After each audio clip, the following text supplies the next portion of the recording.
ಮೂಲ ಪರೀಕ್ಷೆನಲ್ಲಿ ನಿಮಗೆ P H ಎಷ್ಟಿರುತ್ತೆ, ಪಿ ಎಚ್ ನಿಮಗೆ ಒಂದು 8 ಇರುತ್ತೆ ಅನ್ಕೊಳ್ಳಿ. ಅದನ್ನು 6.5ರಿಂದ 7.5ಕ್ಕೆ ನಾವು ತರ್ಬೋದು. ಯಾವ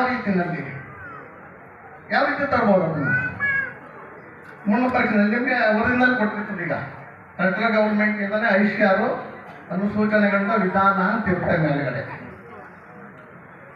ಇನ್ನೊಂದು ನೀವು ಉಪಯೋಗಿಸ್ಕೊಳ್ಳೀಗ ಸರ್ಕಾರದ ವತಿಯಿಂದ ಜಿಲ್ಲಾ ಮಟ್ಟ ತಾಲೂಕು ಮಟ್ಟದಲ್ಲಿ ಮತ್ತು ತಾಲೂಕು ಇದು ನಿಮ್ಮ ಗ್ರಾಮ ಪಂಚಾಯತಿಯ ಮಟ್ಟದಲ್ಲಿ ಗ್ರಾಮ ಪಂಚಾಯತಿಗೆ 120 ಜನಕ್ಕೆ ಉಚಿತವಾಗಿ ಮುಂದಿನ ಪರೀಕ್ಷೆ ಮಾಡ್ಕೊಳ್ಳಿಕ್ಕೆ ಸರ್ಕಾರ ಆದೇಶ ಮಾಡಿದೆ. ಅದನ್ನು ಸದ್ಬಳಕೆ ಮಾಡ್ಕೊಳ್ಳಿ ಅಂತ ಹೇಳ್ತಾ ನಾನು ಮುಂದುವರಿಸ್ತೇನೆ.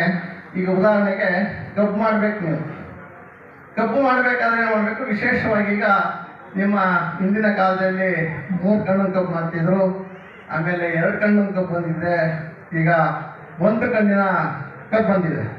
ಈಗ ಈ ಭಾಗದಲ್ಲಿ ನಾನು ನೋಡಿದೆ, ಇಲ್ಲಿ ಗೆಜ್ಜಲಗೆರೆ ಭಾಗ ಮತ್ತು ಹಾಲ್ಕೆರೆ ಭಾಗದಲ್ಲಿ ಸಿಂಗಲ್ ಕಬ್ಬು ಮಾಡಿದ್ದೀವಿ.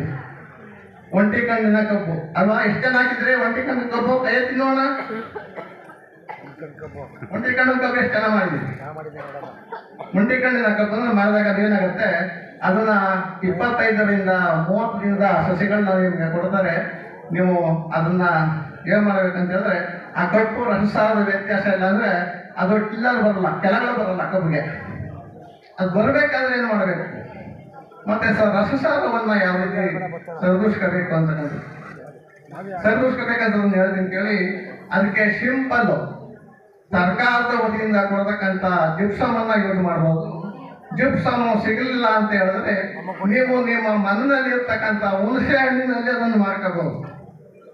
1 ಎಕರೆಗೆ 2 kg ಹುಣಸೆ ಹಣ್ಣು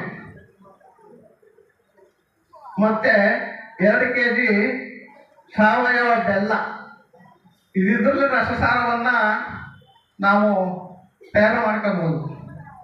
ನೀವೇನು ಮಾಡಬೇಕು ಅಂದರೆ 2 kg ಹುಣಸೆ ಹಣ್ಣು ತಗೊಂಡು ಅದನ್ನು ಬಿಸಿ ನೀರಿನಲ್ಲಿ 6 ಗಂಟೆಗಳ ನೆನೆ ಹಾಕಿ 6 ಗಂಟೆ ನಂತರ ಅದಕ್ಕೆ ಬೆಲ್ಲವನ್ನು ಸೇರಿಸಿ 7 ದಿನಗಳ ಕಾಲ ಅದನ್ನು ಕಾಪಾಡಿಕೊಂಡು 8ನೇ ದಿನಕ್ಕೆ ನಿಮ್ಮ ಜಮೀನಿಗೆ ಯೂಸ್ ಮಾಡಿದ್ರೆ ಈ ರಸಸಾರದ ವ್ಯತ್ಯಾಸ ಏನಾಗುತ್ತೆ, ಜಾಸ್ತಿ ಇರ್ತಕ್ಕಂಥದ್ದು ಕಡಿಮೆ ಆಗುತ್ತೆ.